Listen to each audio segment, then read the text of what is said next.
Test. Yeah. Is it? Yeah. Ah. Are we ready? We're good to go? Yeah. Hi, everyone. Hello. Welcome to Data Justice 2023. On behalf of Lena Denzig, Arne Hintz, Emiliano Chare, Jessica Brand, and myself, I just want to say how excited, how appreciative we are of you joining us here for the next couple of days to share ideas and your experiences. We're really looking forward to this event. This is our third Data Justice Conference. The Data Justice Lab was founded in 2017. And with the lab, we set out to both research and advance social justice in an age of datafication. We were and are concerned about the social and political implications of increasing corporate and government uses of what is at different times called big data, predictive analytics, AI, and machine learning.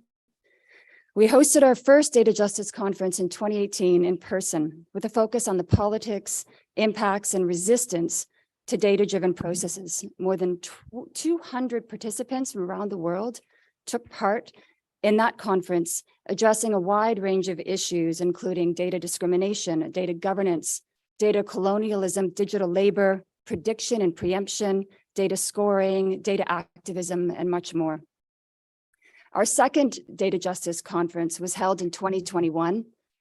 Given the pandemic, it was held online, which for us meant that more than 1,300 people could register for the conference and take part. The conference brought together, again, a transnational group of scholars, practitioners, and activists to discuss the possibilities and challenges of civic participation in a datafied society. Our keynote plenaries from these previous conferences are available to watch on our website, as will our keynote plenaries for this conference, which we're so thrilled about and really excited to learn from. These conferences overall have been such an important way for us to learn, to share ideas, to connect with old friends and to make new ones. We're thrilled to be in person again. Our focus continues to be on datafication and social justice for this conference, which Emiliano will talk more about in a minute. But before I hand over to Emiliano, I want to thank a few people in particular whose work makes so much possible, including this conference.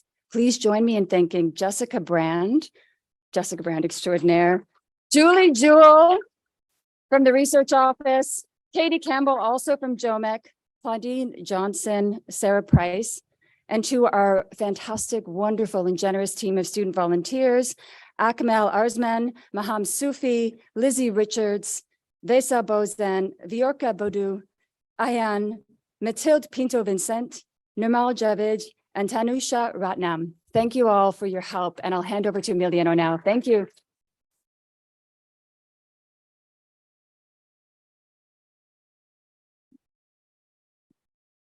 So great to see you all here with us today. And the theme of this conference, the third of our conference, is collective experiences in the datafied society. So that's a really important theme. It's an urgent theme. And I say that from the very outset, this preoccupation, this theme has been key for the lab.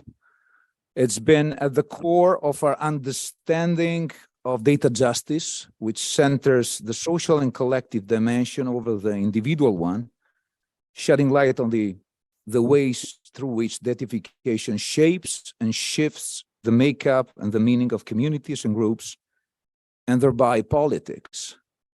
And this, of course, means that we need to consider forms of collective action, mobilization, protest, social unrest, not just as kind of marginalized manifestation of the social, but as the great Alain Touraine, who just passed away, as the social, at the very center of what the social is and what society means for us. So the collective is there, and therefore it's a theme that we have at the core of the lab, but also in our hearts. We really look forward to engage in these 2 days of vibrant conversation around various forms of impacts various form of responses, and especially various lived experience of form of resistance in relation to datafication, because that's the way datafication is also can be shaped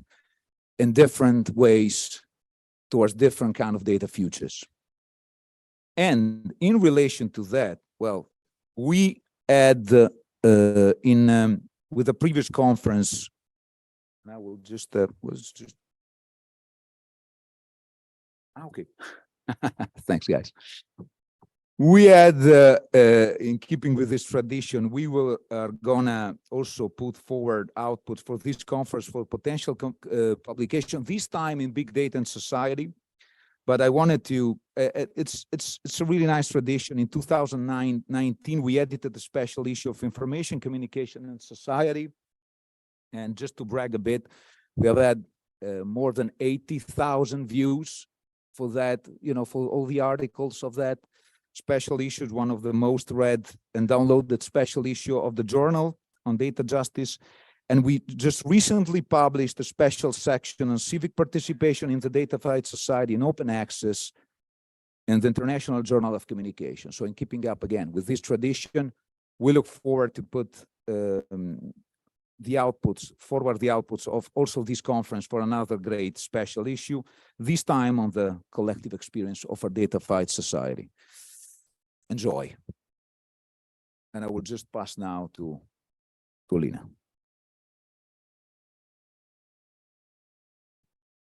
Thank you, Madianou, and hello, everyone. Welcome to our conference. So the history of this conference, just wanted to say, is closely tied to the research of the lab, and they are very much part of the research that we do. And in particular, we want to mention just a few relevant projects that have helped us fund the running of this conference. And the first Data Justice Conference coincided with a new project that was funded by the European Research Council through a starting grant. I've been running this project for the past 5 years together with Javier Sanchez Monedero, Fike Janssen, Philippa Metcalf, Jedrick Nicholas, and more recently Jessica Brand also, where we have sort of taken a case study approach to look at key contentious areas of social and public life, including borders and migration, law enforcement and policing, and low-wage work within Europe, to explore the relationship between datafication and social justice, looking at the nature and practices of data-driven technologies, how that connects with people's experiences of them, and how they are regulated, to try and understand this relationship. This project comes to an end in December, and for those interested, we have a session on some of our findings later today at 3:30 p.m. But this conference also builds on a series of collective lab projects that we've conducted together over the past few years that have been funded by the Open Society Foundations. And these have included data scores as governance, where we researched the increasing use of data analytics in the public sector. It was followed by the project towards democratic auditing, in which we explored avenues for civic participation in decision-making about the deployment of data analytics in the public sector, how we can intervene in ways in which we are scored, categorized, rated, and ranked as citizens. And the result of this was a 180-page report, which we published last year. So if you have some time on your hands, it can be downloaded from our website. We also put together a public sector guidebook and this special issue that Emiliano just mentioned, as well as what we think is a new experiment we did in setting up a website called DatafiedSociety.org, where also some of the imagery we've used for this conference is there, but is a sort of interactive website to explore some of the issues and findings that we had from that project. And it continues because most recently we been working on the project Democratizing the Datafied Society, or the lab has, and focuses on the impact of datafication on those communities that are most affected and on their responses and interventions. And we ask how to ground participation in the understandings of those who are on the receiving end of increased automation, and how to elevate marginalized experiences and perspectives in the context of datafication. And this project actually also forms the specific foundation for the conference and the debates and the theme that we have here today and tomorrow.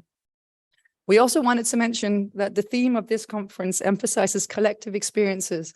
And in light of that, we want to recognize the extraordinary times in the UK and at UK universities during which this conference is happening.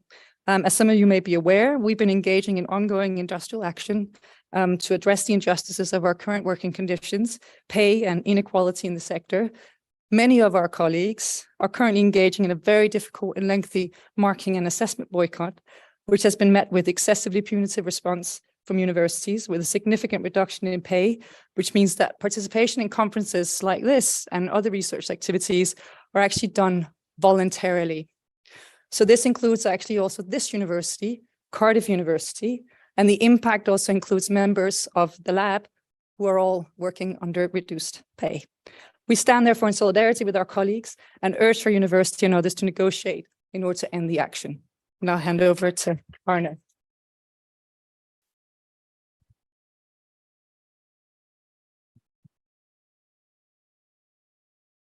Thank you. So the final bit, now we heard a little bit about the current situation at the university, which is important, but also about the what and why of the conference, but maybe not so much yet about the where and how and when. So let's get to that. In your brochure, you all find an overview like this over the 2 conference days, and then followed by a detailed program. And so you can see that we have basically different types of sessions today and tomorrow. We'll have 3 plenary sessions, and they're all going to be in this room here, 006. One is the keynote plenary this morning, right after this welcome session. We'll just continue with that. Then a policy roundtable at the end of today at 5, between 5 and 6. And then another keynote plenary tomorrow after lunchtime. And we'll all meet in this room here for this together and listen to our invited speakers. And all these sessions are also streamed online openly. And then we'll have parallel sessions throughout the rest of these 2 days, as you can see here. And for most of the slots, we actually have 5 parallel sessions at a time. So there will be some difficult decisions for all of you to make which session to go to. All these sessions will include papers and workshops that were submitted earlier this year and reviewed and then accepted for presentation here. One of the sessions in each slot, in most cases one, will be a workshop, a roundtable that may be a bit more interactive. The others will be paper presentations. And on the first day, as you can see here on the left, one session in each of the slots that we have will be an online panel with participants who had submitted but couldn't actually come physically here to Cardiff, unfortunately. And so they're presenting remotely. You can watch those sessions in one of the rooms upstairs where the conference will take place in room 105. They will be streamed there and you can be there. There's an audience, hopefully, for these presentations too. You can ask questions, you can make comments and so on, but the presenters will all be online. All the parallel sessions will be on the first floor. Here we're on the ground floor. Above, we'll be on the first floor. You get there via the staircases or via the lift. That is kind of pretty much at the center of the building. So the building was constructed a few years ago. Until then, our department was at the main campus, and then we moved down here. And it was built with, I guess, the purpose of testing your spatial intelligence. It might appear as a bit of a labyrinth sometimes. It's not always easy to find your way around, and it will be interesting to see where people end up over the course of these 2 days. Maybe with the law firms that are further up in the building, we'll see. Interesting days. Well, anyway, but if you are looking for particular rooms or floors or so, ask others and ask our support team at the registration desk. The registration desk will be there throughout these 2 days as an info desk. If you have any questions, just go there and ask. Just to make it a little bit more interesting, between the ground floor and the first floor is the mezzanine area.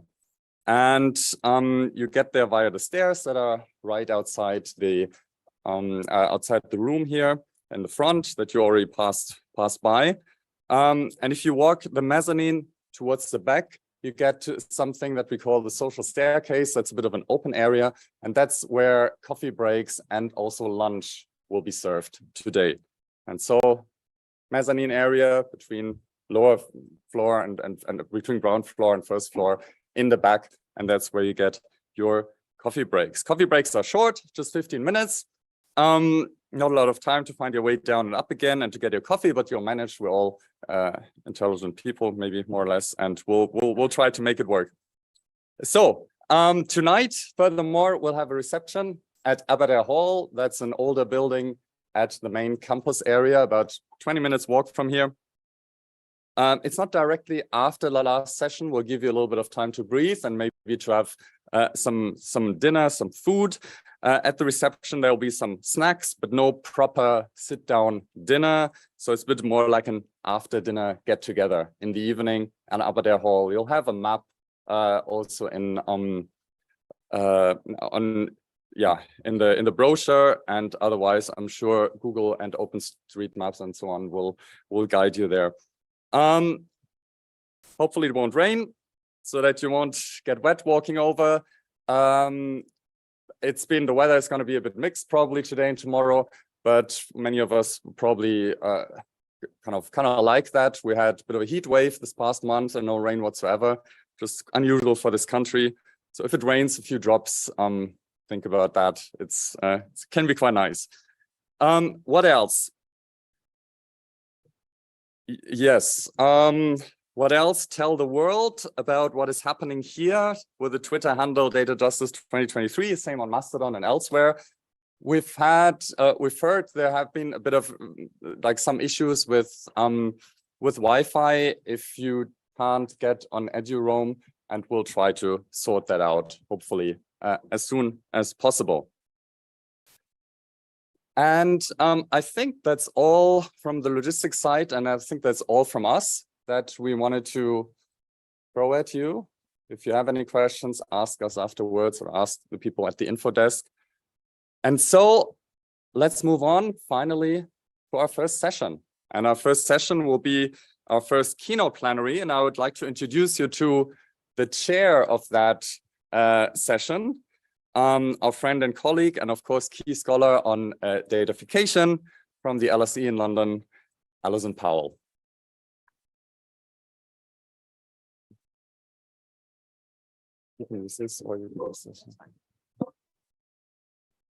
Thank you very much, Arne. Thank you to my wonderful colleagues for organizing such a fantastic conference.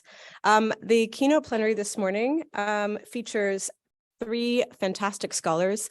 I'm going to introduce them, and then they are going to appear. So first, we have Mirca Madianou, who's professor in the Department of Media, Communications and Cultural Studies at Goldsmiths, University of London. Mirca's current research focuses on the social consequences of communication technologies, data, and automation in the Global South, especially in relation to migration and humanitarian emergencies. She's the author of Mediating the Nation, News, Audiences, and the Politics of Identity, and Migration and New Media, Transnational Families and Polymedia.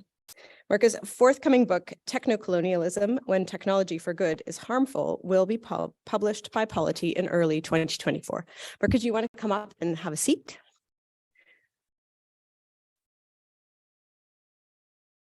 I'm going to introduce everyone. I'll get you all to come and sit here, and then we're going to have Mirca give her talk. Then we're going to have Patrick give his talk, and finally we'll have Hamid give his talk. So the next plenary speaker is Patrick Williams, who's a senior lecturer in criminology at Manchester Metropolitan University, and more recently, head of research at Systemic Justice. Patrick's research is concerned with processes of criminalization and the racialized outcomes of contemporary police and law enforcement practices.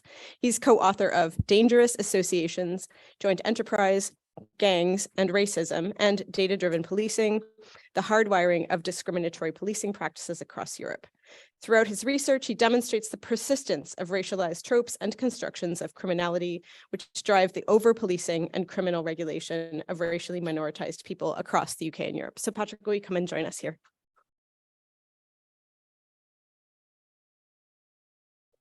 And our third plenary speaker will be Hamid Khan, who's an organizer and coordinator with the StopLAPDSpying Coalition in Los Angeles. The mission of the coalition is to build community-based power to dismantle police surveillance, spying, and infiltration programs. The coalition utilizes multiple campaigns to advance an innovative organizing model that is Los Angeles-based, but has implications regionally, nationally, and internationally. Hamid also serves on the board of May 1st Technology, a membership organization that engages in building movements by advancing the strategic use and collective control of technology for local struggles, global transformation, and emancipation without borders. So Hamid, will you come and join us?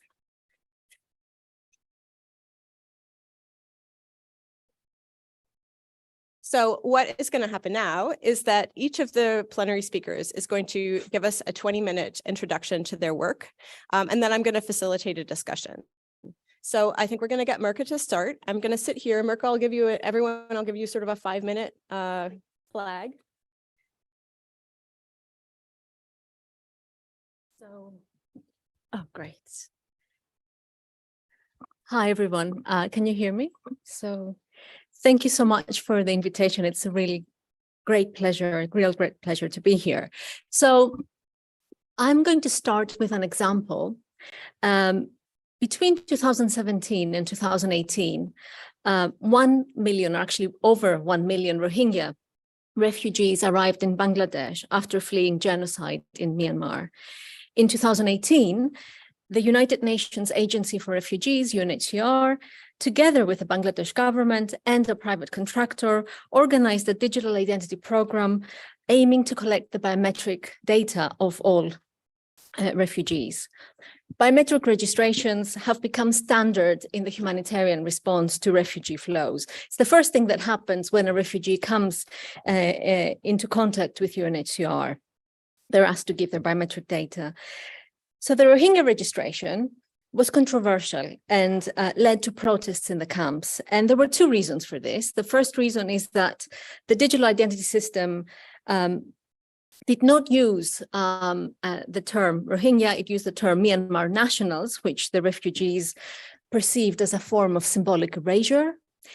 But the other reason was that the Rohingya were concerned that their digital identity records could be shared with the Myanmar government, thus endangering them in the future. In November 2018, the Rohingya protests culminated in a strike, a sign of resistance. The Bangladesh government responded forcefully by sending in the police, who beat up the protesters. The next day, the biometric registrations continued as normal. This example encapsulates both the pervasiveness of and the violence associated with digital technologies in the humanitarian sector. With over 85 million refugees globally and almost 300 million people needing humanitarian assistance in 2022, the sector is facing significant challenges. As humanitarian emergencies and climate disasters become more common, digital innovation and artificial intelligence, like AI, are championed as solutions to the complex problems of the sector. So in order to make sense of these developments, I have been developing the term technocolonialism over the last few years, and this is the title of my forthcoming book. I draw here on 8 years of fieldwork with humanitarian officers, donors, private companies, digital developers, as well as affected communities themselves. And it's really two separate projects. I can't give you much detail here. This is more sort of an overview of my argument, but I can expand more and contextualize in the Q&A if you wish. So my argument is that digital innovation, data, and AI practices entrench power asymmetries and engender new inequities between the global north and the global south. And I'm aware these are problematic terms, but I'm using them here for lack of a better word. So technocolonialism analyzes the convergence of digital developments with humanitarian structures, state power and market forces, and the extent to which they reinvigorate colonial relations. It recognizes that phenomena like displacement, migration, humanitarianism, as well as the development of technology itself, are steeped in colonial relations of inequity. Let's look at humanitarianism. Humanitarianism is deeply entangled with colonial legacies. It emerged in the colonial expansion of the 19th and 20th centuries.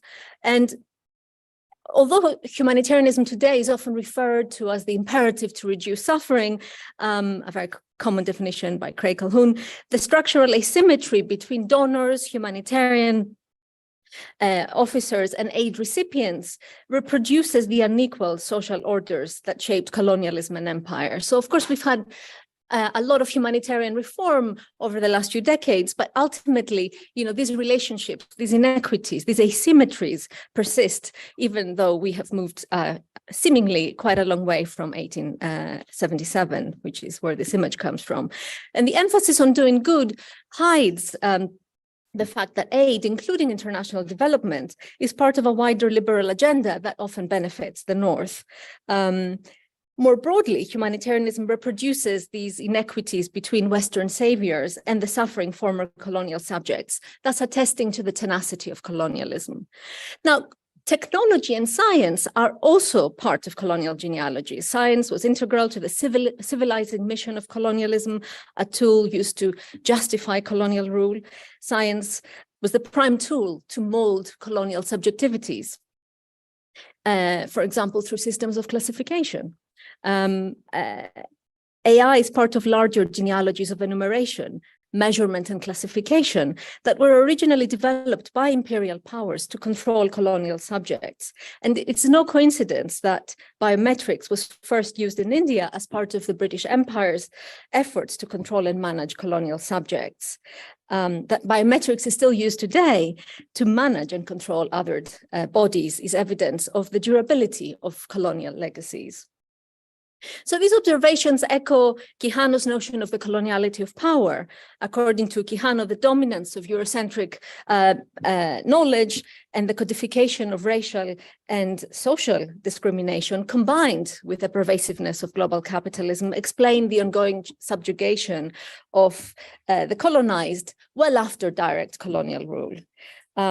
Stoller also reminds us that empires leave behind debris, and these ruins are durable and can be reactivated under different conditions, which are often oblique.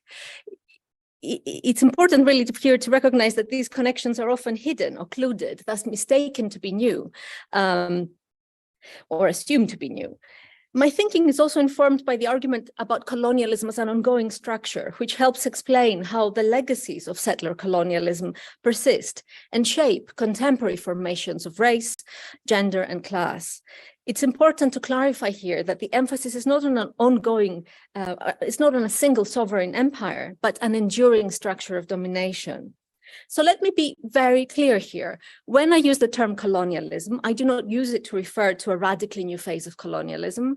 I do not use it as a historical prism through which to understand the present. I argue that colonialism and coloniality have never gone away. Empires collapsed, but their logics and structures have persisted. So technology and empires collapsed, their logics persist, and they also permeate these processes like humanitarianism, technology, and technology in turn reworks some of these logics and amplifies them, perhaps sometimes gives them new life. So these relations are very much part of the present and have been around for a very long time. Likewise, I do not use technology as, I do not use colonialism as a metaphor. I should probably not even be saying this, but I feel like it needs to be stressed. I don't think it would even be appropriate, given the violence associated with colonialism. To use colonialism as a metaphor is to depoliticize the term and the phenomena that it describes. But we do need colonialism as a framework to understand why technological experiments take place in refugee camps, typically in the global south. We need colonialism as a framework to understand why there is no meaningful consent in refugee camps when to refuse to give your biometric data amounts to refusing to receive aid, when you have no alternatives, no viable alternatives for survival. At the same time, technocolonialism is not an argument about neocolonialism. Technocolonialism shifts the attention to the constitutive role that data and digital practices play in entrenching inequities, not only between refugees and aid agencies, but in the global context more broadly. And to be clear, technocolonialism is about violence. Not just symbolic, but also physical, as was evident in the Rohingya example with which I began my talk. And incidentally, it was recently revealed that the Rohingya biometric records were indeed shared with the Myanmar government, as the refugees had feared, potentially risking further persecutions, this time supported by biometric sort of so-called scientific data, a clear example of function creep. So you can already discern here the different actors involved. The state plays a role, and so does capitalism, but of course aid agencies themselves. So I have identified 6 logics which explain the push for digital technologies in humanitarian operations, and I will go through these very quickly. So first of all, we have the logic of humanitarian accountability, which is behind the assumption that the interactive nature of digital technologies are going to correct the deficiencies of humanitarianism and facilitate the participation of affected communities in their own recovery, thus improving the accountability of aid operations. The logic of audit, on the other hand, stems from the constant demand for metrics, which humanitarian organizations must submit to donors in order to secure more funding. Digital technologies generate metrics which are associated with robust audit trails, but also with efficiencies. Now, the logic of capitalism explains the dynamic entry of the private sector in the humanitarian space through the now ubiquitous public-private partnerships, such as this one with Palantir and the World Food Programme, the United Nations' biggest agency.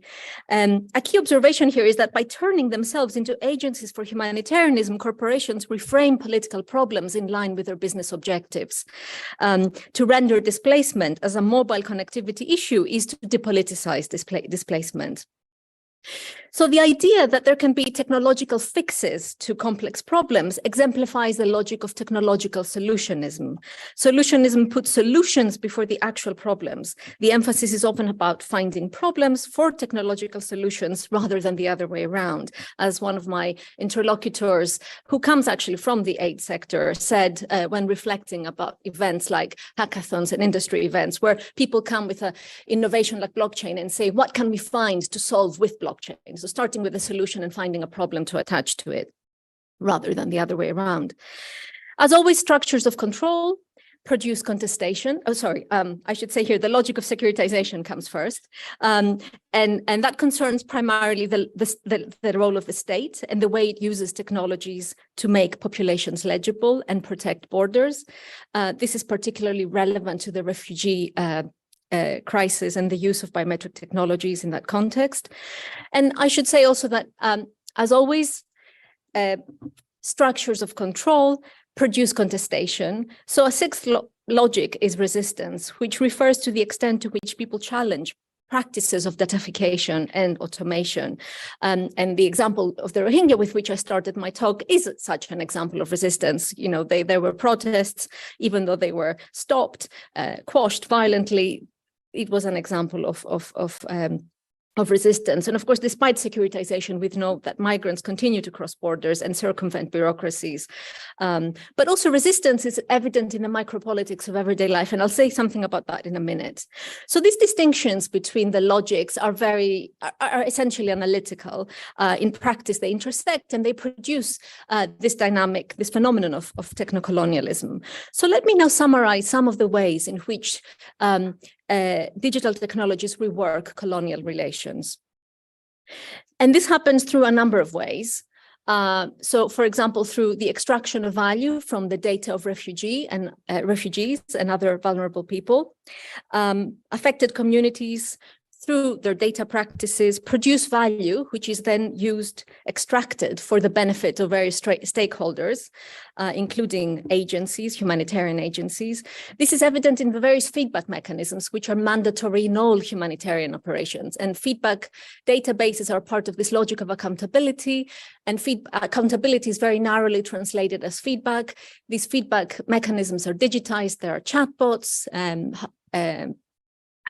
bespoke apps, or messaging platforms like WhatsApp that collect feedback from affected communities, and these are aggregated. But rather than actually these then helping improve the conditions on the ground, they are mainly used as impact towards donors. And so here's an example of sort of a bespoke app and comment by one of my interlocutors about how problematic this process can be. Now, the other way in which these relations are reworked is through an extraction through experimentation with new technologies in fragile situations. So refugee camps are treated like laboratories where new technologies are piloted by private companies, often in partnerships with humanitarian organizations.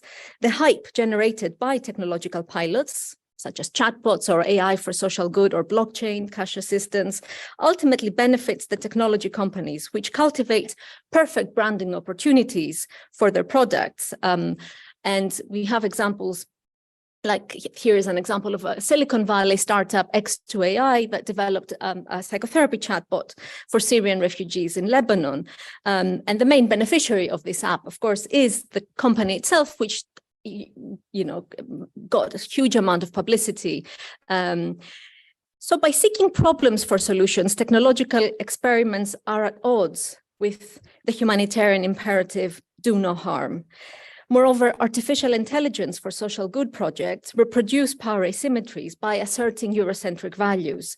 For example, humanitarian medical chatbots, which are typically designed in hackathons in the global north and implemented in the global south, can reproduce colonial medical knowledge. If the chatbot algorithm has been trained in the English language, then it is evident that it will reproduce an Anglo-centric understanding of mental illness, which will not reflect local norms. If that is not coloniality, I don't know what is really. So, another way these relations are reworked is through contributing to systems of classification and social orders that entrench discrimination. Rather than being the perfect identification technologies, as they often claim to be, biometric technologies codify forms of discrimination. And we have fantastic work in this area that reminds us that biometric technologies privilege whiteness, but with significantly higher margins of error when measuring othered bodies, whether in terms of race, gender, class, disability, or age. But at the same time, we can also see that technologies produce race, these biometric technologies produce race, not only through system errors, but also through the sheer fact of who is measuring who. Usually, we have the racialized body is measured, and it's usually the white humanitarian who is measuring. So the lack of meaningful consent in refugee biometric registrations compounds, of course, all these inequities. And the permanent records afforded by digital technologies mean that biometric systems enable the surveillance of refugees in perpetuity. In that sense, encampment becomes a very diffused process enacted through permanent and retrievable digital records. And this is an example of kind of the very banal uses of biometrics, not just in registrations, but in this case, cash assistance. I haven't finished, I'm afraid. I have other ways through which these relations are reworked, and this is through hiding, occluding power relations under the enchantment of technology. And the magical efficacy of technology is achieved by hiding the work through which it was produced. In other words, the enchantment of technology, the hold technologies have on us, depends on processes of mediation, which is characterized by its capacity to erase its own work, to appear natural, almost unmediated, right? What Bolter and Grusin call immediacy. The opacity of algorithms and automation is the perfect example of immediacy, which is one of the reasons why Wendy Chun called software magic. Ultimately, the enchanted object confers power to the technology developer, the owner, right? In the humanitarian organizations or the corporations and their philanthropic departments. So here's an example of a refugee app called Refugee Text, which is hardly used by refugees. Most of the apps for refugees actually are not really used by refugees, but this was getting a lot of attention through its exhibition in the Design Museum in London, where it won an award. And we also have here, and we need to acknowledge, a process of dehumanization that is happening, right? Through this bureaucratization that is accelerated by digital technologies. Yes, I'm wrapping up. So automation is a technology of distancing, and that is precisely what makes it so pernicious. As Bauman reminds us, inhumanity is defined by distance. Refugees flee war only to be met by a bureaucratic machine that dehumanizes their experience and engenders dispossession. Further, automation removes accountability. This is further compounded by the labyrinthine system of supply chains in humanitarian operations, which obliterates accountability to affected communities. Now, I want to end with an observation about resistance, because I think it's really important to remember that despite all this, there is some resistance going on. And I mentioned the Rohingya example earlier. But most contestation in humanitarian settings is not overt. I want to acknowledge here that there is a bias in our very Anglocentric perceptions or understandings of resistance, which privileges open dissent, which is very largely tolerated in Western democracies, but is not really the reality in the very asymmetrical settings that I'm talking about here, where the cost of outright rebellion is basically prohibitive. So in order to make sense of resistance in asymmetrical settings, I draw on writers from the Black radical tradition like Cedric Robinson or Orlando Patterson, who were talking about resistance in the context of slavery, where acts of outright defiance were not possible. And resistance was taking passive forms, including food dragging or evasion or refusal to go to work or satire or singing. And to give you an example from my ethnography of the aftermath of Typhoon Haiyan in the Philippines, these feedback mechanisms that we were talking about earlier were actually not taken up. And that you could say, what does that mean? Well, it is an act of resistance. People were voting with their feet. But even more interestingly, they were appropriating platforms that were designed to collect feedback, like humanitarian radio, and they were investing them with meaning like, music, because they were using these platforms to request songs or to dedicate songs to their loved ones and to rebuild the bonds that had been fractured in the aftermath of the disaster. So there was joy and hope amidst the suffering. So we need to recognize the many faces of dissent, often imperceptible, but constant, which we can only observe, I think, if we descend into the ordinary, as Vina Da says, and that's where we really need ethnography. Now, I do want to acknowledge here that the micropolitics of everyday life do not reverse the power relations that I've been talking about in this talk today, but they can plant the seeds for the decolonial struggle to come. Thank you.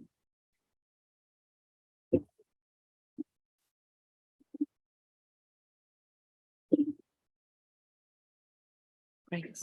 Thank you. Thank you so much, Mirca. Patrick, we'd love to hear from you next.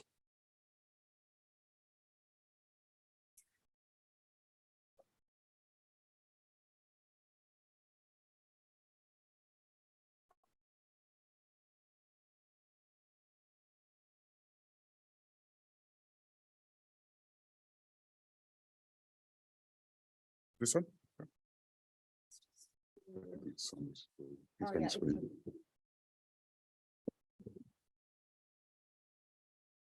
Hey, good morning. Can everyone hear me? Good morning. Hi, all right.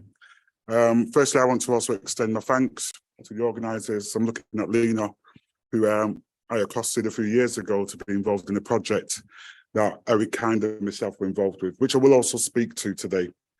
So I want to use this as a space to acknowledge those folks in the room who may have heard this before, but more than happy to be speaking to it again. I also want to use the opportunity to share this space with many groups and organizations who have spent time with engaging in these questions of the criminalization of particular groups in communities, and in particular, racially, socially, and economically marginalized groups in communities. So what I'd like to do is frame what I'm going to speak to over the next few minutes within the next quote. It's taken from Gilroy, writing in 1987, where simply old and new images of Black communities as prone to violence, drugs, disorderly behavior have become entrenched in the public consciousness. And I want to sit that as a way in which to read through the remainder of this conversation. I'm also going to be looking at you for that timer because I can go on about this, okay? And I guess crucially, I want to introduce Andrew into the space, who told me it was weird starting to get stopped and searched all the time to the point where it became a joke. It was just a normal thing, like putting your clothes on. You knew you were getting stopped and searched. There were all times when I remember when we begin to laugh. I got stopped 3 times in a day, and I can't remember if they say you've been stopped twice in the same day or something like that, then you won't get stopped again. But it didn't happen. I was still getting searched. It became so normal. It felt like I knew what was going on. Everyone around me was getting stopped and searched daily. There was no one around me that wasn't, in a sense. So I just thought, yeah, it's just a thing where they're just stopping young Black kids. Paul, within the same piece of work, says to me, they think they know me. They don't know me. That's what these police officers go off. They think they know me because they see things on paper. And they think they can make a judgment. It's like, no, you can't search me. I'm not going to bow down to you because you think I've been in trouble with the police.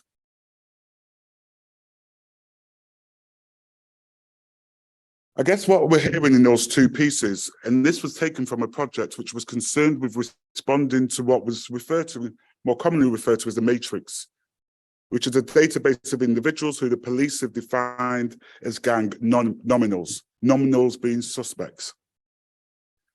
And for me, coming from a more sociological, criminological position, it was really interesting for me to begin to detect that frustration, that tension between the paper self and the actual self, the extent to which these individuals began to sense and begin to develop this sense of being policed and over-policed. And what we therefore sought to do, and within the context of disparity, language, within the context of over-policing and police brutality, it was important for us to begin to recognize that to be stopped and searched and subject to police harassment is not a random or a chance encounter. It's not an inconvenience, which is unfortunate falling on these individuals. It's a deliberate political and policed response to the racialization of crime. A strategy which deliberately targets particular groups and communities. These are the individuals who are viewed with suspicion, those who are imbued with a riskiness, which then begins to inform the different strategies which will be adopted and undertaken. So just to ensure we're on the same page, when I speak about racialization, I'm speaking to the process of attributing negative characteristics to a group based on their belonging to a specific ethnic group. And within that context, I also speak to the processes of criminalization, a process where police and law enforcement agencies infer criminality on the behaviors, traits, and characteristics of a group. Behaviors that in and of themselves are non-criminal. When we begin to look at things from that position, then we can begin to make sense of how within Manchester, the area I've come back from, I live in, is the increased use of what we refer to as collective forms of punishment. And a lot of my work has been concentrated on the use of joint enterprise and collective conspiracy cases. Within this case, therefore, we saw 11 young people convicted of murder, collectively to 168 years. Many of those young people were not at the scene or were not in proximity of the violence that befell Abdul Hafida on that day. What becomes really important for us, therefore, is how is it possible, therefore, to co-locate or to place in proximity of a violent offence individuals who are not present? There's been another case since where 10 young people have been convicted of conspiracy to murder because of their participation in a Telegram chat.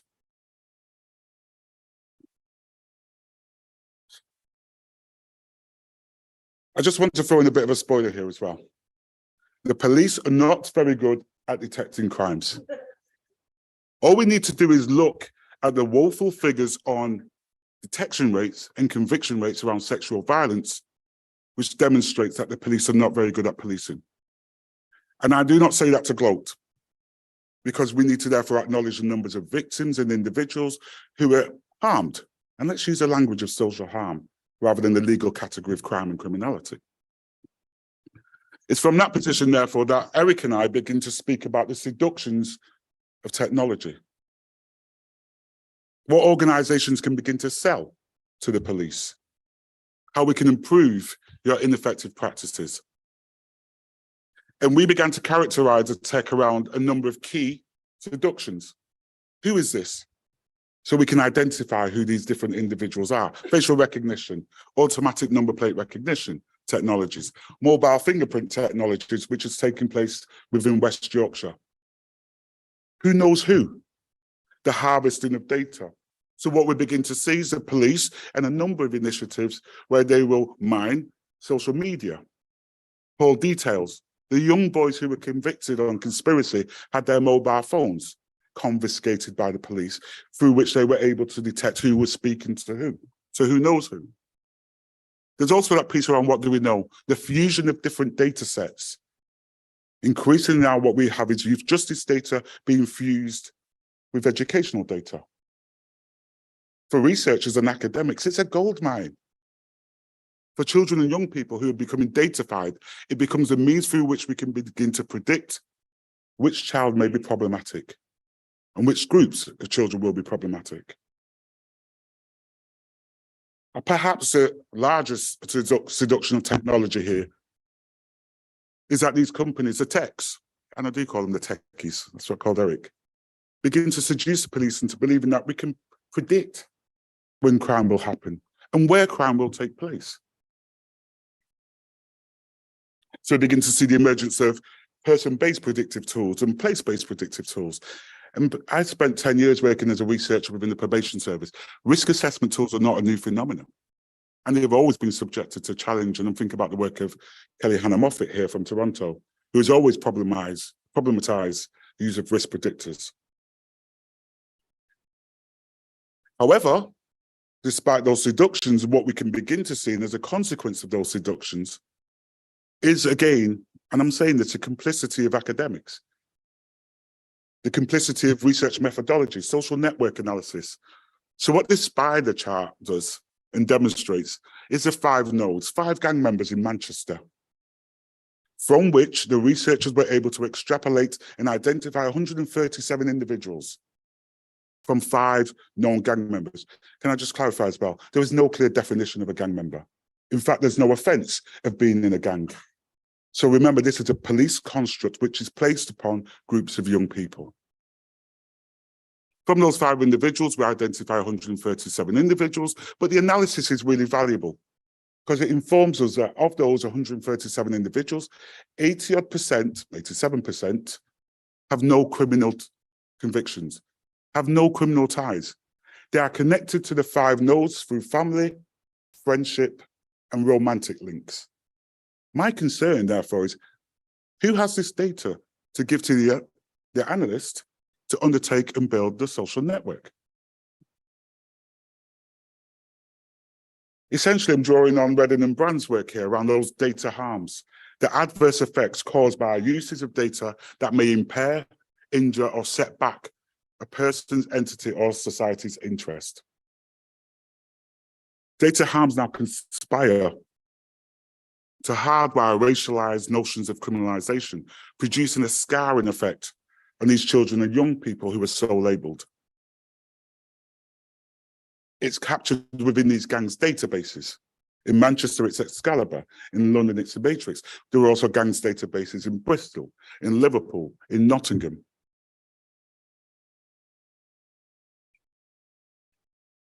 We see these beautiful diagrams come together. I'm always reminded of this notion of the definition of gangs as a ghost. Yeah, we cannot define it. It's as fluid as that. And these diagrams now begin to, whilst they attempt to reify and ontologize a gang, essentially they just look like these blobs on the paper, dangerous blobs, which begin to construct dangerous associations between different groups of individuals, often unknown to those individuals as well. I guess it's through here then I can begin to make sense of how 11 people can go to prison for one murder. Because the strategies that were evoked and were used were as follows. The sense that we can criminalize geographical areas, that Black and brown children and young people, and predominantly young Black men, will be constructed as gang members and therefore policed on that basis. So individuals who were in prison through collective forms of punishment spoke about, I didn't have any alleged relationship with the shooter, no link to him whatsoever. We knew each other from school, and two of the co-defendants had never met. These were individuals serving lengthy custodial sentences for offences they did not commit. But the strategies being used, and this is what those individuals in prison would speak to us about, was the notion of social media. Videos, rap lyrics were being utilized as a way of connecting and co-locating different groups of individuals. The notion of gang insignia, the criminalization of clothes, a hoodie, Black Nikes, become the signifiers through which we begin to identify who is risky and who is not risky. We saw the emergence of cell sites as a way of connecting individuals.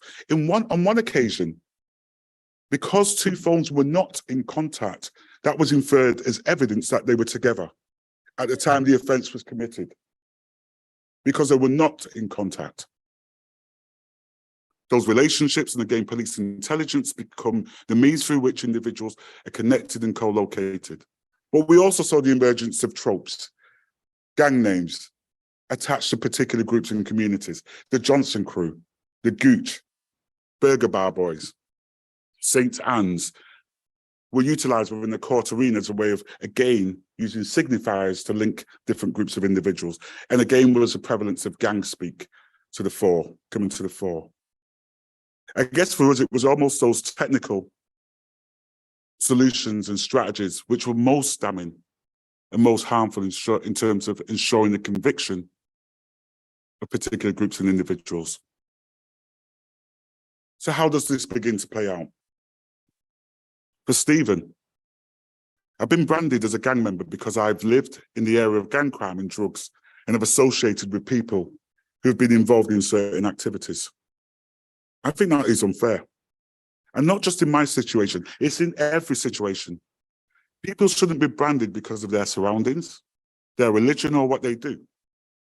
I should be able to have friends that may do bad things, but the police should know or be able to understand that I'm not involved in that and separate it. They should be able to know that there are certain Muslims who may try to do bad things in the name of Allah. But there are Muslims who believe that is wrong and go against all of that. It's two separate things. And that is why all of this gang branding and all of that shit is mad. That's why the police don't understand. And that is what they need to understand. For Nigel, I got stopped one time and they said, he's got, I think he said a red mark by his name. I don't know what that means. I didn't know what that meant at the time. And then I went to school. I went into my school police officer and said, why have I got marks against my name? And she said to me, it's because they think you're gang related. I don't know. Like the police officers, after they heard that, they just started treating me differently. They just started being rude to me, giving me attitude for no reason. You see, with me, I don't give police officers attitude because if I don't give them attitude, it just means they can get on my way quicker. The thing is, what pisses me off is that they have the power to do stuff. extra stuff. And their power derives from intelligence. You can ask them, what's the intelligence? They'll say, they're not allowed to tell you. We're not allowed to tell you. Now, your intelligence is not a proven piece of information. Intelligence that you might have got from a grass. You might have got it from someone that just dislikes other people. They're just chatting shit. You could have got it from anywhere. It's not proven in court. So why is it then allowing you the powers to come to oppress me with? Do you know what I mean? You're oppressing me with power that you shouldn't even have.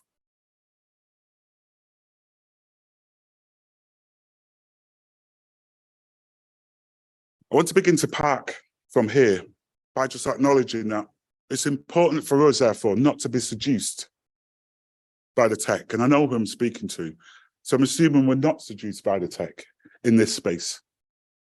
But it's important for us to recognize, and it's an important point for me to make. First, tech is not neutral. It's a computational rearticulation of established discriminatory racist policing practices as scientifically valid. That's how I read this. Second, bias data in, or bias police data in, bias data out. It's the same racialized blue data derived from subjective policing practices, which is used to train predictive technologies.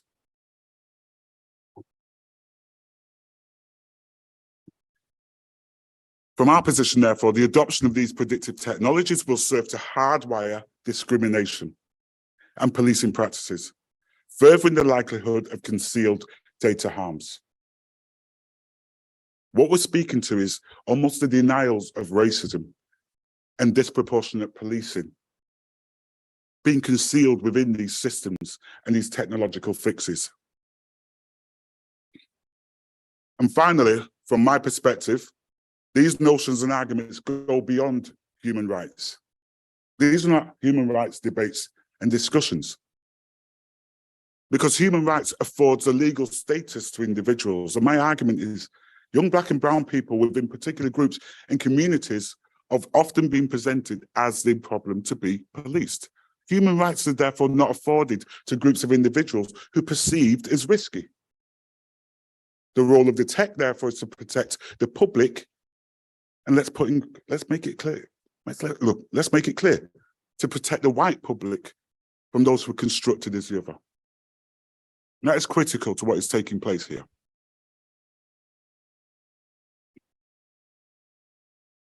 I want to begin to wrap this up, therefore, in that racialized policing, ethnic profiling is therefore an everyday experience for minority ethnic people, groups, and communities across Europe.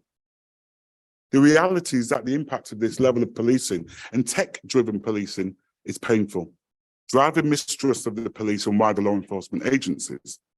It begins to disrupt our sense of belonging and citizenship.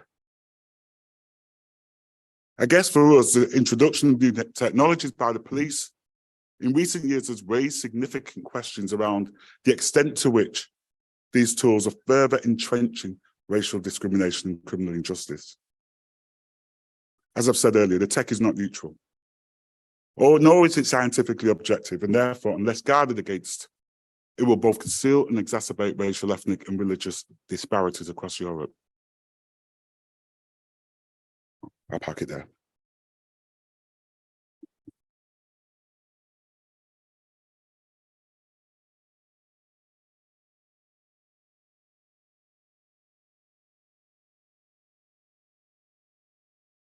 Thank you so much, Patrick. I'm going to turn over to Hamid now for our third presentation. Thank you.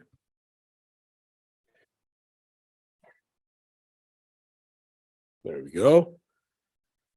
Good morning, everybody. Hope we're all doing well. Thank you so much. Thank you, Lena and Joanna, for this for the invite, and it's great to be here. Also good to see some old friends. So sometimes these spaces are, well, most of the time they're kind of like a reunion. So you meet the day before, you go grab a beer, then you grab another beer, and then you're like, okay, I got to get up early in the morning. So here we are. Again, my name is Hamid. I am an organizer in Los Angeles with the StopLAPDSpying Coalition. A little bit about myself. I was born in Pakistan. I've been living in the US since the late 1970s, pretty much started organizing since the mid 1980s or so. So a good about 35 plus years of organizing. Started off just going after some of the restaurants and bars who were openly discriminating and, organized around that. And then helped found an organization called South Asian Network, in LA, which was more about an immigrant rights group from folks from South Asia. Then also helped found the LA Taxi Workers Alliance, helped organize with taxi workers in Los Angeles. And I would say the Stop LAPD Spying Coalition was a culmination of most of that work, because one thing was very evident, that state violence of different shades and colors and shapes weaves through all policy making and how laws are codified. For today's talk, I also want to acknowledge that today is Juneteenth. And I don't know how many people are familiar with Juneteenth, because that really sets the tone for the work that we do. And if people who don't know, Juneteenth means June 19th. And the history behind that is that after slavery was abolished in the United States in 1863, and the Emancipation Proclamation, which is, again, we have to rethink it very seriously whether slavery was really abolished or not, because wage slavery continues on many different levels.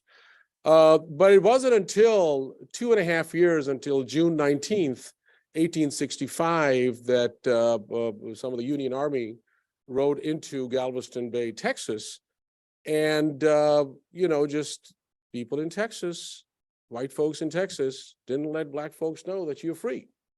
So they kept on using slave labor for about 2.5 years until the Union Army then went in, and it was declared that people are all freed. So I think one thing that really that weaves through our work is that there is always the intent to cause harm. When we talk about surveillance, spying, and infiltration, a lot of times the conversations hover around invasion of privacy.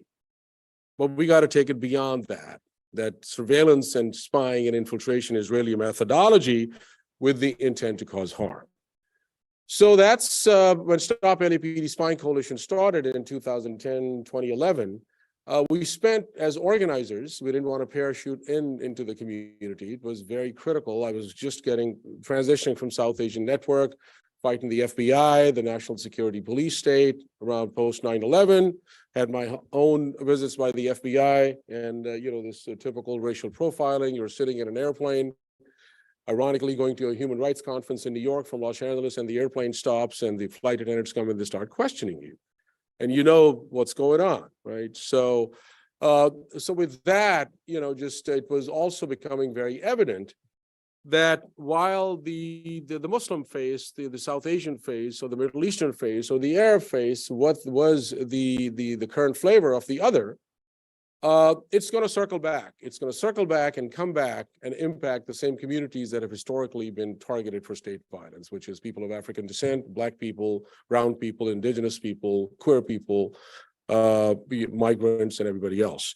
So that's what led to the creation of Stop LAPD Spying Coalition, that how rapidly post 9/11, whereas surveillance had always been going on, and I want to really emphasize, because I take an issue with the word technology and the language around technology as well, because it just somehow minimizes that surveillance is going on either through the cell phone or a license plate reader or a Stingray or various other tools.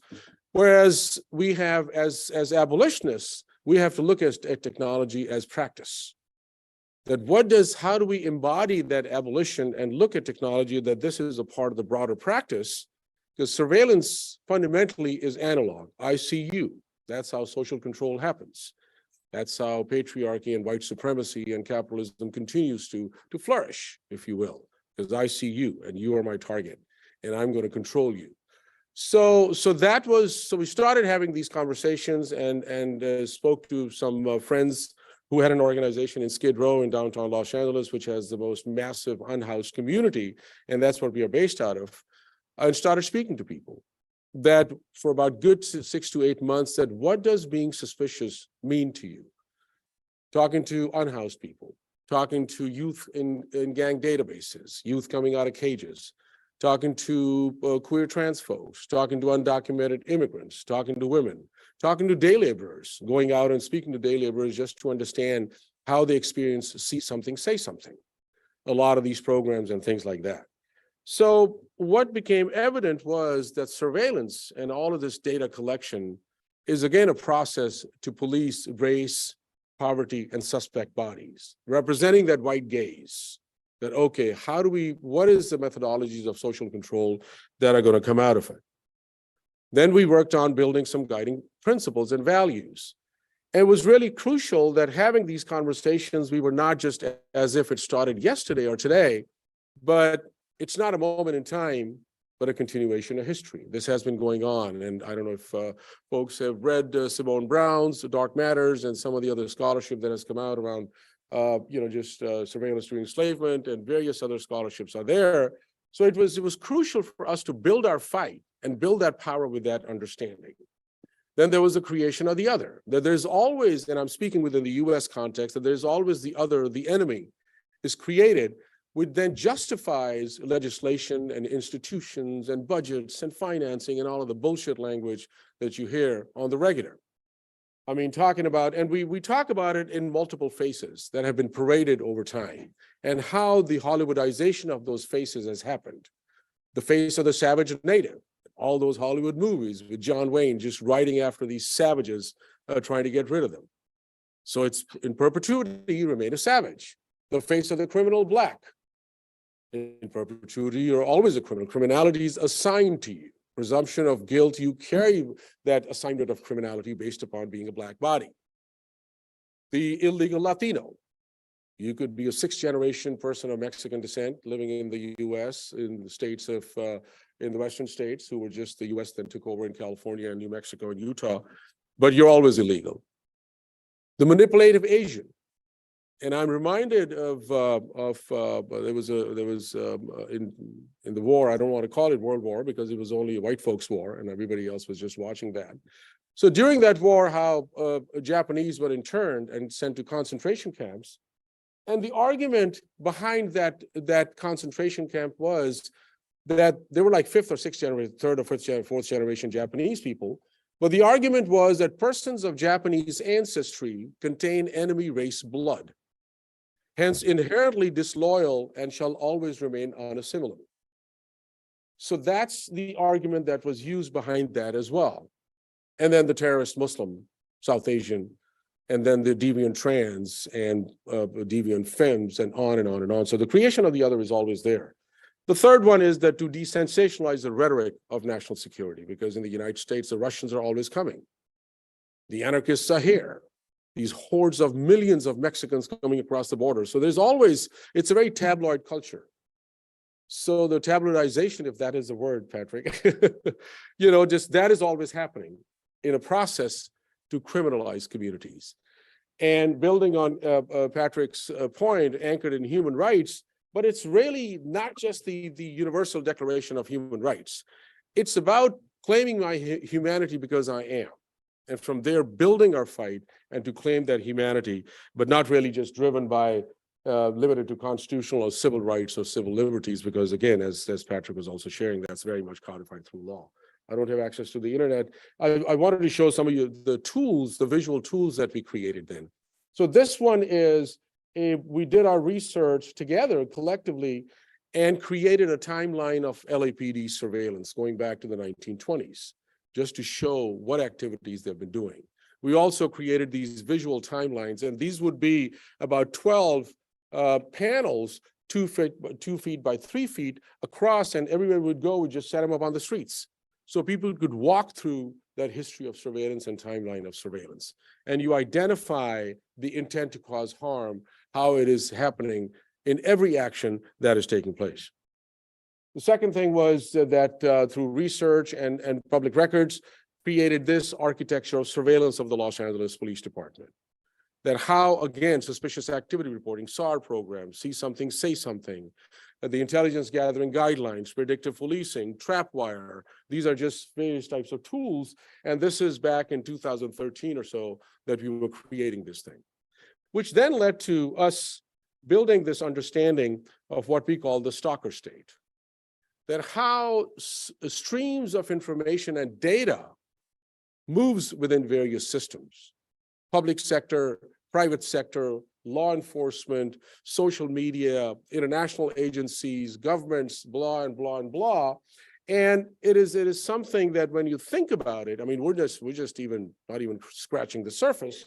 This is really about the intent to cause harm and the methodology to trace and track and monitor and stalk people, all their movements. Something that, of course, Patrick was sharing as well. And I'll show you one example. Obviously, law enforcement in the center, that circle, it's a Venn diagram, static diagram. But when in the middle is the Los Angeles Police Department, architecture, surveillance, but the public agency. So let me just go back a little bit. And I'll come back. These were placed. Yeah.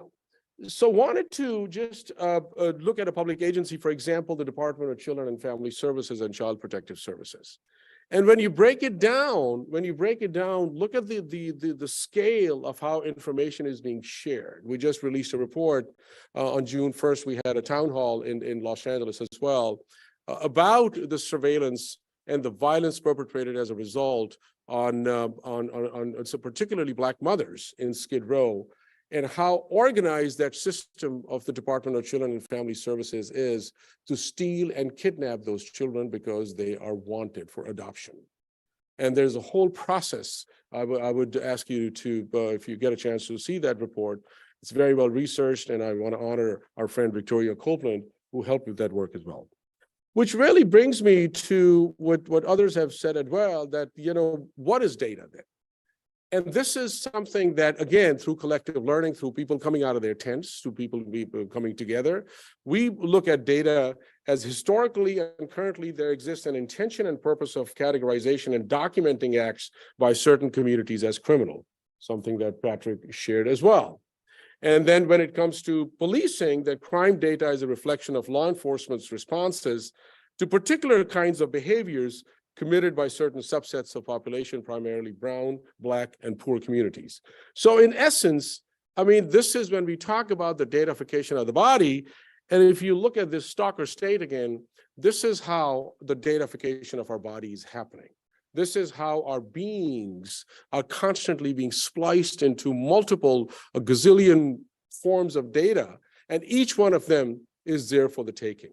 Each one of them could be monetized. Each one of them could be used to construct any criminal case against you. Each one of them, because all of us at some point or right now or at any time are violating the law, per se, the way the law is set up, the way municipal codes and everything else is set up, whether it's through jaywalking, whether it's like, not stopping at a stop sign, whether it's like, so in a sense, this is the construction of the criminalization. So this is how, when we talk about data and how it's set up. And here is something also that when we talk about data, and that's what helps us in our fight as well. And I don't know whether this is grammatically correct because I just did it late last night after Patrick and I had a few beers, that data is a fraction of a subset of our whole self. And the idea, as I was thinking about it, that we also fetishize data as well, as if it's all of us.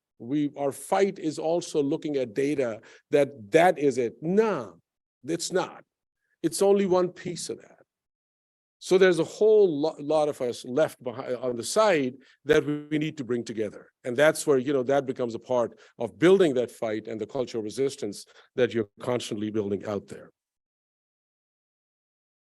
All right, here's something that I want to talk about briefly, is that some of the other tools that we use, and this is what we call the algorithmic ecology. Now, the whole idea behind that is that while, many times, and we looked at PredPol, the predictive policing algorithm, that algorithm is something, and it's more of a simplified understanding that it's dirty data in, dirty data out, that it creates a feedback loop of injustice. But then we started thinking that, let's just see that what is it based upon and what is happening in our neighborhood. So this is the creator of Predpol, Jeffrey Brantingham, and I'm going to speak about academic complicity as well, because academic complicity runs deep within our systems. So he was a chair of the Department of Anthropology at UCLA. And here this fool comes out and he creates a whole algorithm for policing based on some Tibetan Plateau hunter-gatherers model that, this can be applied on the daily basis, that criminal offenders are essentially hunter-gatherers. They forage for opportunities to commit crimes. The behaviors that a hunter-gatherer uses to choose a wildebeest versus a gazelle are the same calculations a criminal uses to choose a Honda versus a Lexus. Now, this has become a very popular mode of policing in the world. You bring Palantir into it, and we know what happens. And here's the algorithm that was used. This is an ETAS model, ETAS, which stands for Epidemic Type Aftershock Sequence. It's an earthquake modeling system. This was the algorithm that Jeff Brantingham and Andrea Bertozzi, who is a professor emeritus at UCLA of mathematics, and some of their other cohorts, because they got a grant from the Department of Defense, because their claim was that they could predict acts of insurgencies in Iraq and Afghanistan. So that's how this whole BS was built upon. So then we had a murder in Skid Row, Charlie Africa, who was an immigrant from Cameroon living in a tent. So 5 cops showed up, pulled him out of the tent, shot him 6 times. He was killed. He was having a mental health condition. So we were like, okay, this was in March 2nd, 2015. We're like, let's file for public records and see within Skid Row in this area if they were doing this hotspot policing, predictive policing hotspots. So this is their daily sheet, LAPD's sheet looks like, of hotspots. So they like various corners, they do this whole milkshaker thing, and they create this. So we started looking at like, okay, so when we mapped that, it came out that Skid Row is in the middle, 6th and 5th Street, and where it says Gladys, that's where we are located, that there's hardly any hotspots. What's going on over here, right? Because it should be full of these hotspots. So we started looking at it. We're like, oh, okay, so who's the community? So let's map this thing out. Who are impacted by the algorithm and who hold the power to resist this, because where there's oppression, you got to build that culture of resistance. So we mapped out the community in this algorithmic ecology to understand the ecology. Then we looked at that, what is the operationalization of this thing? So that's where we started looking at the technical components of algorithm and people who directly use these technical components.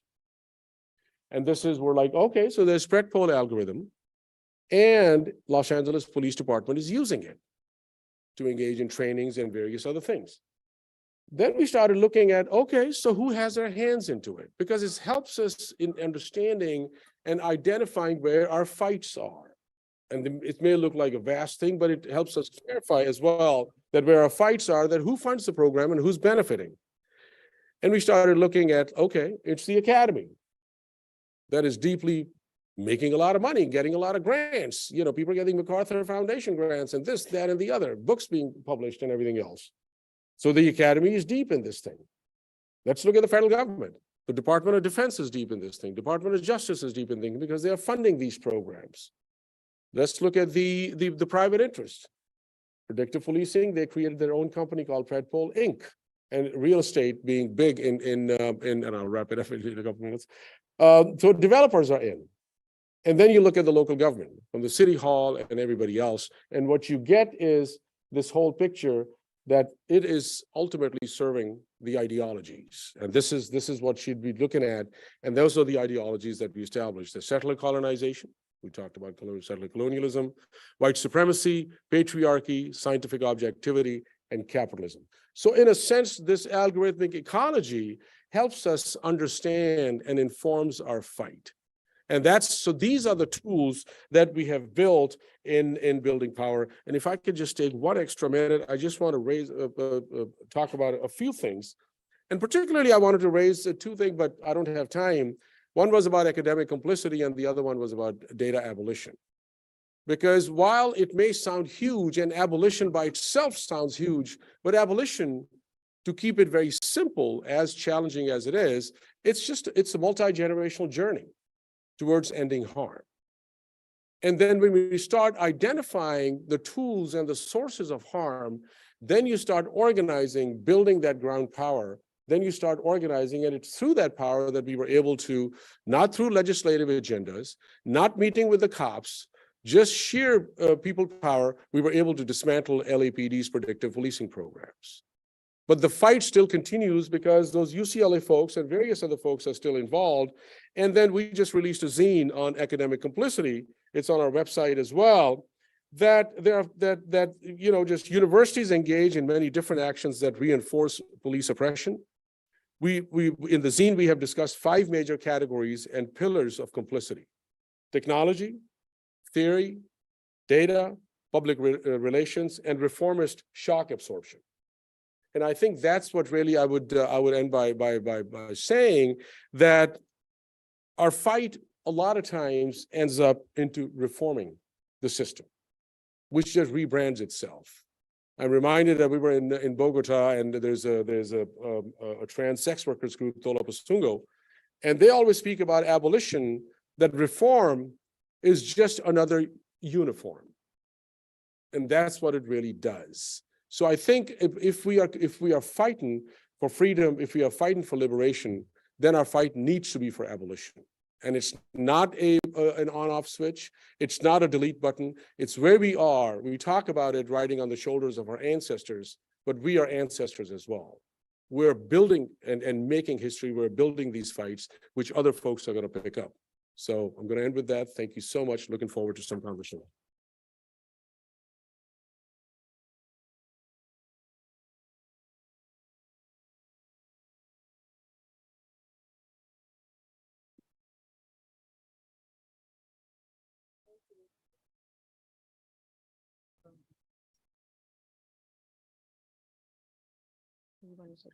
Yeah. Amazing. I was going to give one to these guys. Yeah, do come on, use that one. I'll use this. I can stay here. I'm very inspired already from the great introduction that our presenters have given us to the day. So now I'd like to open to questions from the floor. Lena's got a roving mic, so she'll come to you. So do we have any first questions? Yes, over on the side, Morgan. Thanks so much, all of you. I have a question for Hamid. This is I sort of know the answer to this question, that's why I'm asking it, but I want you to, the question is, can you explain how the methods behind your research? Can you describe the kind of participatory way that your research projects come together and the background behind how these resources are produced? Absolutely. So since we are very community-based, and so all of our research is very community-based as well. I'll give you an example. We released a report in November of 2021, automating banishment, the surveillance and policing of looted land. And there was about 26 different writers to it. And even before that, there are different groups that we have created as well. So for example, one group looks at the intersection of the police state and gender and sexuality. So, speaking to sex workers, speaking to, just queer trans folks. We have, our leadership also includes Black trans women, people who have been incarcerated, people who have gone through the system, people who have been put into deportation, undocumented folks. So people bringing their own lived experiences into the conversation. The other one is that we're looking at the police state and how nuanced the policing of youth is.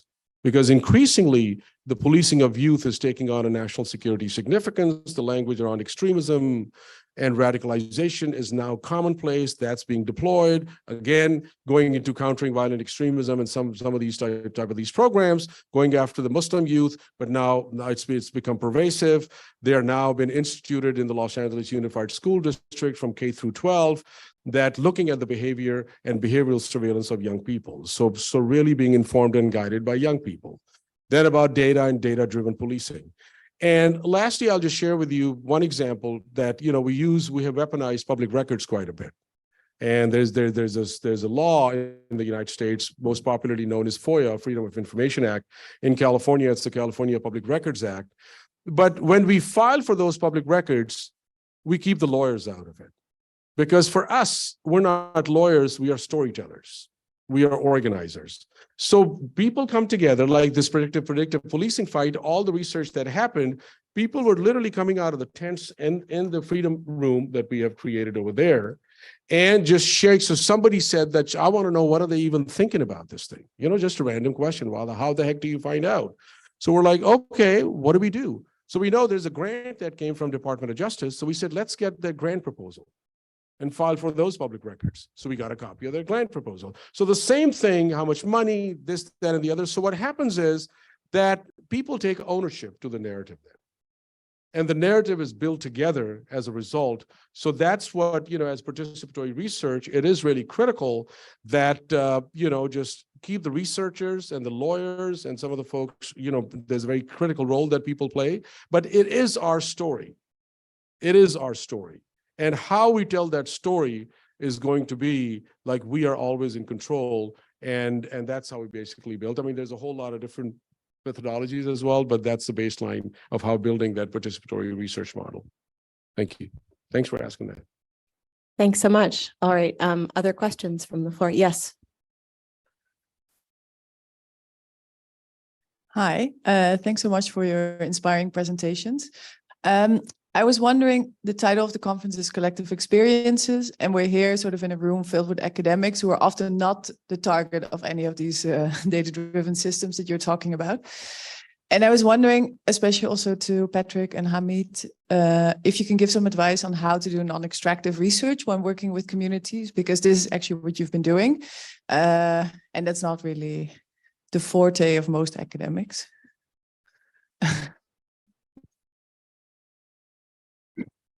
Thank you, Fika. It's not an easy question, that, is it? And I think for me, it probably starts from my position, the community within which I've grew up, drawing on my own personal experiences of being policed, which almost becomes that passion and the starting point for the type of research I'm involved with. I also worked in a couple of different spaces. I said earlier when I was speaking, for 10 years, I worked as a researcher within the probation service. There's extraction for you. To be in that space, to have probation officers organize interviews for me. And I was only a young researcher, organize those interviews. I go in and record notions of consent, informed consent, and voluntary involvement, just abandoned. And I look back in embarrassment and shame. And it's those experiences that make me recognize what it means to be extractive and for whose ends is the research undertaken. I guess more recently, therefore, I'm involved with a range of groups and organizations who, sometimes they slag me off for this, but who I work in service to. It's going back to what you were saying. The communities, harms, experiences lead the work that we're involved with. And that's the basis upon which I work with organizations in service to. Therefore, the outputs and the knowledge exchange piece, come on, we work in universities, knowledge exchange, etc., isn't what organizations, groups, and communities are concerned with. The alleviation of harm, the alleviations of the negative experiences that they enjoy on a daily basis becomes the focus of attention. The foci of attention, our central line of inquiry, therefore, is the removal of injustice, or moving towards the removal of injustice. It feels really strange, therefore, when I do work like this and we're writing academic papers from it. But essentially, it's also about communities writing and disseminating the findings from that piece of work. So that principle of working in service means I am governed, I am directed by those community organizations, and I'm smiling because they do hold a power, and they should hold that power. And again, that's what drives the type of work I'm involved with. It's also being non-extractive, therefore, means as somebody who may get funding from a university to do work, that my job, and I'm drawing on the work of Remy and Laura here from Manchester, who talk about scholar activism, is how can we extract resources from the university to place within communities? If I've got funding for research, I'm tired of the university's top slicing that resource, when that resource should be going into those very communities whose stories we want to hear. So how do we utilize Robin Hood strategies as a way of getting resources into communities to support them doing the work, rather than how can we advance our academic careers? So they're some of the ways, and I'm always grappling with this, Fika, but there are some of the ways in which I tend to approach it. Thank you, Patrick. I think it's also important to recognize that we build our work by our research is, and our claim is that our own histories and experiences is our truth. And that's a starting point. And that's where the whole, just fight for data abolition, particularly around police. I'm not here to talk about healthcare and other pieces of data, but policing data, what is our fight? Because our truth, and going back to Patrick's presentation, that why it is really critical to fight back on the language about gangs. Because when somebody is murdered by the police, immediately the story is a potential gang member, right? And so the family is now triple traumatized as a result. So the fight remains. So basically our own history being our truth, building on that. And also, definitely work with researchers and lawyers. They play a very critical role in movement building and all of that. But I think the question is that who's lead and who's following whom? If the lived experiences and our truth is a primary way that story is being built, then the researchers and lawyers absolutely have a very critical role in that. But if somebody's walking in and saying that I have something to tell you and you should follow it, so we're like, just fuck off. I don't know what else to say. So I think that's where really, and lastly, I'd say is I'll give you one small example of how we build our collective story. That from January through June, we did a 17-week fellowship, the organization did, with 2nd through 6th graders. Now, talking about the history of policing with 2nd through 6th graders is, I was not a part of it. These were much younger folks who were sort of like, at least spoke some similar slang and language as well. And, but it was the similarity. And these were all young Black and brown youth whose parents have 2 or 3 jobs. And, this was like a school in Los Angeles. And what came out was that in those conversations, these kids started talking about lack of green spaces in their neighborhood.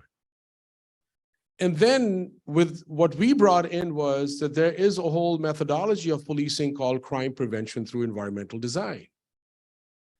That to have a panopticon effect, a complete 360 surveillance of communities, trees are cut off.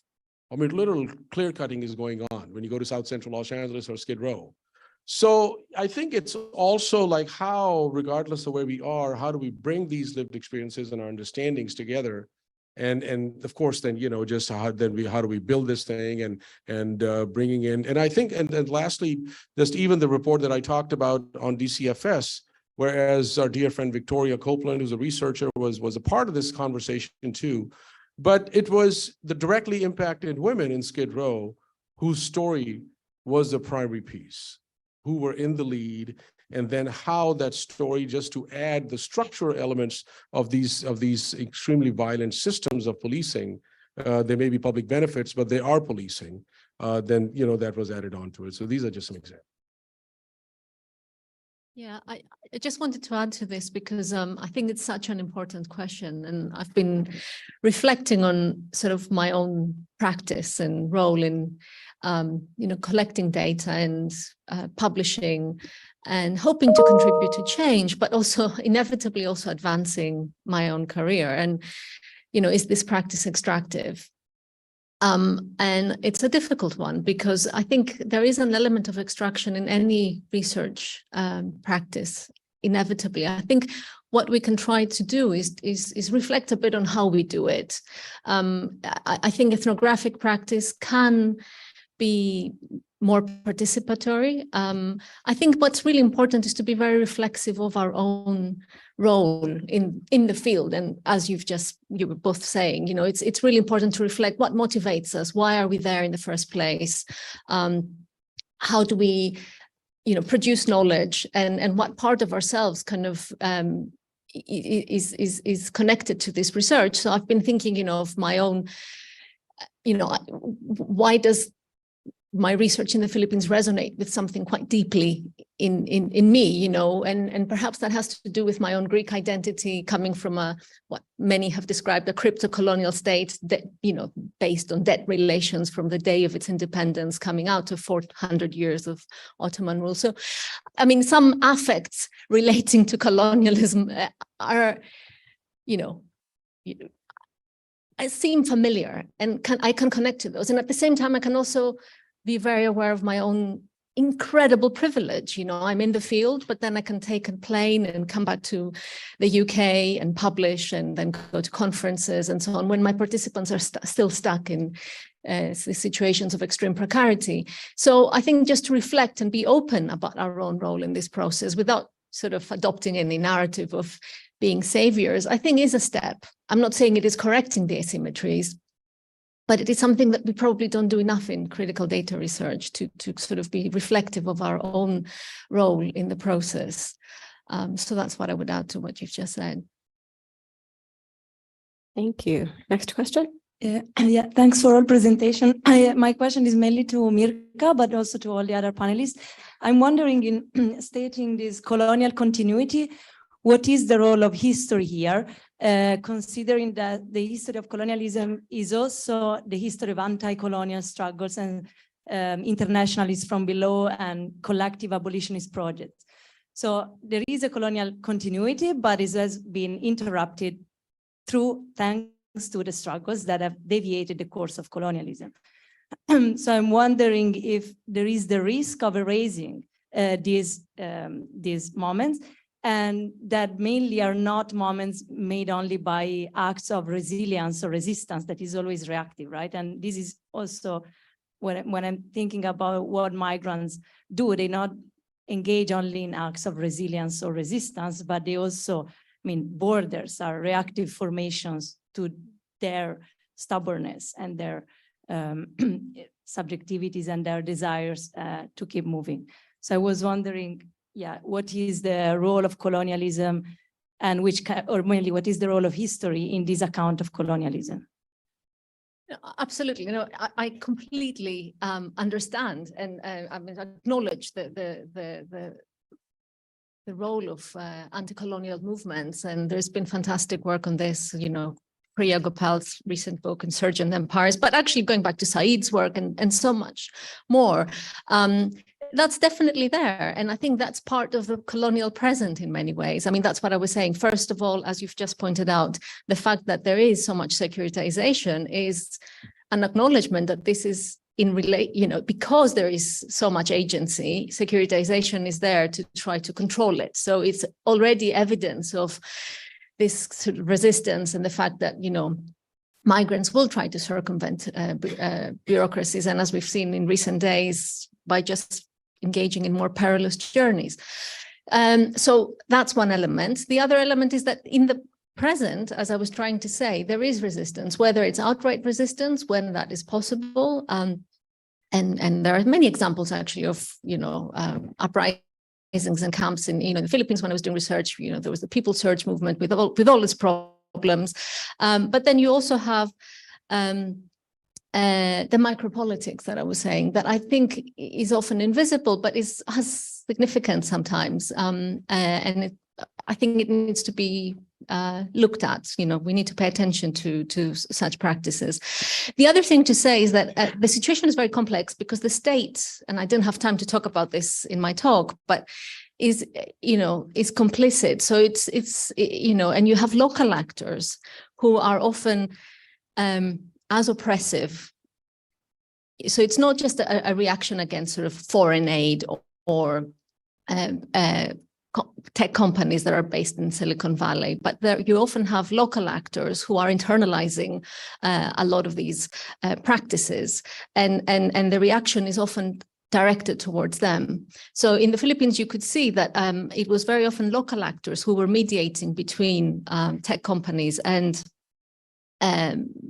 aid agencies, and were essentially responsible for getting the aid down to people. And they were often reproducing these local inequities. So I think we need to understand that it's a much more complex process. It's not just that everybody in the global north is engaging in problematic practices, and everybody in the global south is resisting them. But even in the global south, you have very problematic practices going on where these structures of subjugation are internalized and are reproduced in very problematic ways. And so I remember talking to companies, private companies in, again, Manila, who were saying, you know, our aim ultimately was to increase our market share in that area. And that's why we engaged in these practices. So they were totally endorsing this logic of technocolonialism, and it was informing their practice. So I want to be clear that I'm not really painting a picture of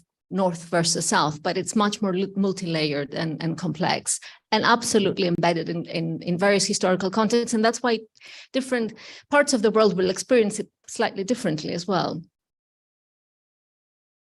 Thank you so much. We've come to 11 o'clock, and so I think I would like to wrap here and let the other people who had questions have an informal discussion over coffee. I would like to thank our plenary presenters, and I'll see you at the